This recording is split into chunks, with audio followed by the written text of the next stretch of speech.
The Caged Sparrow. I dedicated my life to my wife and children, Miguel told the lawyers. Miguel sat alone on one side of the table, peering at his two lawyers on the other side. The chains on his ankles and wrists were tight, but not as uncomfortable as the story he was about to tell again. His trial was in a month, and he had to convince a jury that he was guilty of one thing, and one thing only, of caging himself. See, Miguel was a Mexican-American dream.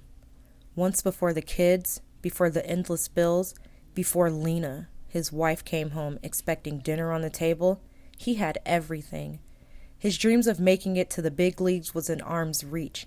He was traveling, dancing for hours in neon-lit clubs, sipping coffee alone in quiet cafes with no one asking him for anything, except a picture or two.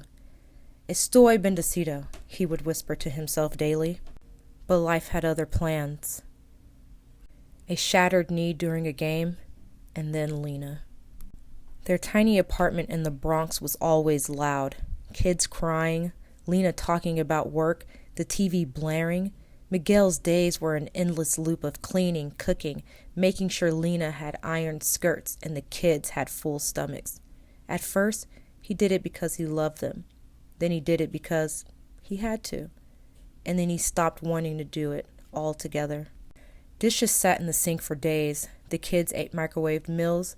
Lena started coming home to cold silence instead of dinner and a smile.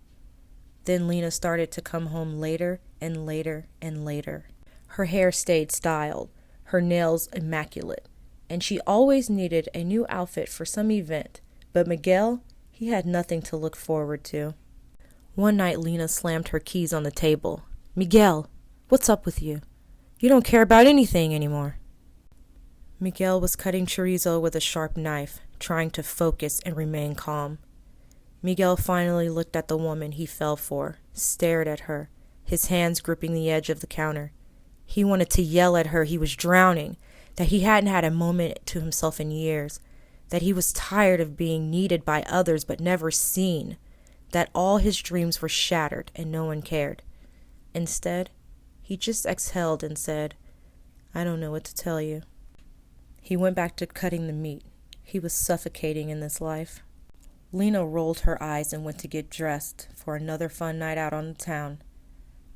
As Lena kissed the three children goodbye, Miguel gripped the butcher knife, going back to cutting the meat.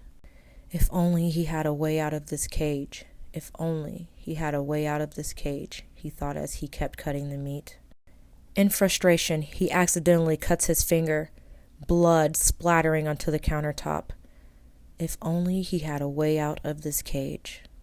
Later that night, Miguel stood on their tiny balcony, looking out at the city. Cars honking, music thumping from a passing car, a group of guys laughing on the sidewalk below. He used to be one of them. Miguel presses his hands against the railing, feeling the cool metal beneath his bloody fingertips. For the first time in a long time, he asked himself a dangerous question. What if I just left? Am I free now? The tiny apartment is quiet. No crying. He hears a melody coming from the living room. He goes back inside the tiny apartment, and on the floor is Lena's cell phone. Miguel picks up the phone and reads the text. He laughs. Lena will never be meeting up with this person ever again. To be continued.